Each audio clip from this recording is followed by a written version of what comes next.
Bonjour à toutes et à tous. Voilà, petite vidéo de comparatif d'ampoules à LED.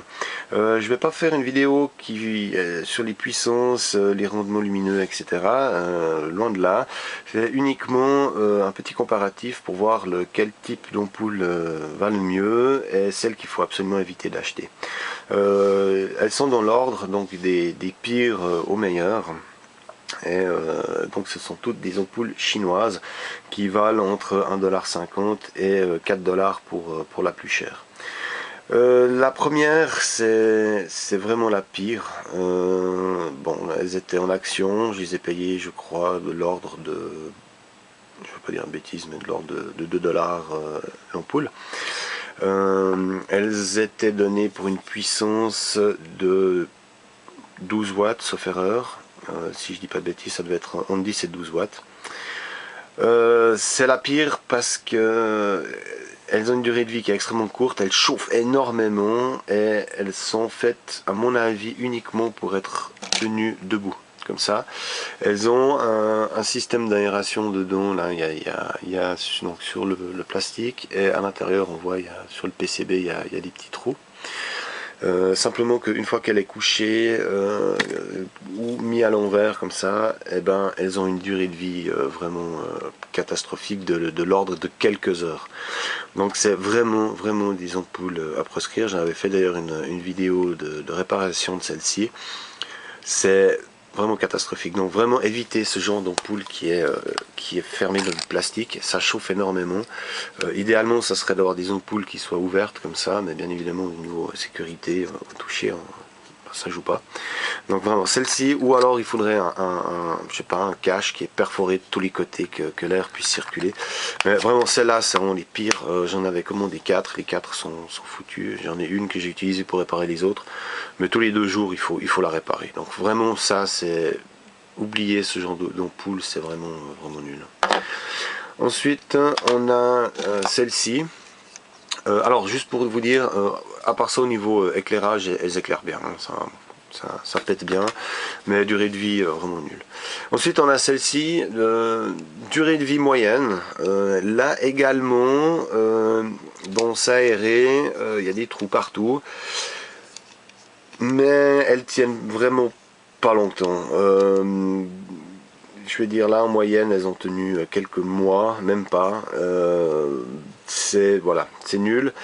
Chez moi j'ai une tension de 232 volts aux prises, hein, en moyenne. Maintenant, est-ce qu'elles sont mal dimensionnées? Est-ce qu'il aurait fallu 2 LED de plus ou une LED de plus pour qu'elles tiennent mieux, voilà, qu'elles soient faites pour du 240 volts par exemple? Là c'est vraiment, on est dans un produit qui est vraiment limite, et au niveau luminosité, c'est vraiment moyen. Ça fait beaucoup de LED et très peu de lumière. Donc ça aussi, c'est à éviter. Ensuite, on rentre déjà dans une ampoule qui fonctionne déjà beaucoup mieux. On a le même type de LED que celle-ci, hein. C'est les mêmes LED. Par contre, on est aussi dans une configuration du tout fermé. On a un minimum ici d'ouïe pour l'air. Par contre, elles ont tenu 2 ans. Là, elles sont en train de lâcher les unes après les autres. Ça fait depuis les vacances d'hiver là. Toutes les semaines, j'en ai une qui lâche, grosso modo. Donc là aussi, à mon avis, c'est juste une LED à changer. Là, je vois qu'il y en a une, elle est un peu noire. Je pense qu'elle répartirait. Mais celles-ci sont données pour du 3 watts, éclairage décoratif, hein. C'est pas extrêmement puissant, mais durée de vie, on va dire, pas trop mal. Celle-ci pour aussi dans les 2,50 $, je crois, l'ampoule. Ah oui, celle-ci c'était la plus chère, aux alentours des 4 $. Donc la plus chère est vraiment pas la meilleure. Celle-ci, voilà, dans les 2,50 $, sauf erreur, donnée pour du 3 watts, pas trop mal. Celle-ci, je pense que j'en recommanderais.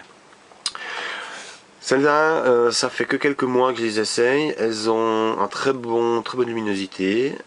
Elles sont vraiment compactes, donc comme les anciennes à filament, hein, en I14 qu'on connaît bien. Mais je ne peux pas vous dire si sur la durée ça va tenir ou pas. On est aussi dans une configuration tout fermé. Ça chauffe pas trop mal, mais ça reste encore quelque chose d'abordable, hein, au niveau température. Je les ai eu en action aussi aux alentours des 2 $ l'ampoule. Donc maintenant c'est à voir dans le temps si elles vont tenir ou pas. Entre celle-ci et celle-ci, donc je les ai remplacées, hein, celles-là elles sont remplacées par celle-ci. Elles fonctionnent tous les jours, enfin tous les soirs, donc dès que je rentre du travail le soir, c'est allumé jusqu'à 23h, minuit, en moyenne on va dire 23h, été comme hiver, parce que là où elles sont, la chambre est relativement sombre, donc ça fonctionne tous les jours. Donc ça va vite, je vais vite savoir si elles vont tenir ou pas. Mais celles-ci, pour l'instant, elles ont une très bonne luminosité. Et la championne, c'est celle-ci en GU10. Donc on est dans une configuration ouverte, hein, donc les LED sont 100% à l'extérieur. Celle-ci, ça fait aussi 2 ans que je les ai. Elle fonctionne également tous les jours, en tout cas bien 4 à 5 heures par jour. Elles sont ici, donc la lumière que j'ai ici, à part la lampe bien évidemment qui est ici, qui est une lampe halogène, mais le reste de l'éclairage c'est ces ampoules là, et elles fonctionnent vraiment bien. Elles sont données pour du 4 watts et j'en ai aucune, j'en ai 16 de ces ampoules, hein, dans tout l'appartement, aucune à lâcher depuis le début. Aucune. Elles sont lourdes, elles sont vraiment bien. Je veux pas dire de bêtises, mais il doit y avoir entre 70 et 80 LED. Donc c'est celle où il y en a le plus. Elles ont un éclairage assez bon. C'est pas ce qu'il y a de meilleur, mais c'est relativement bon.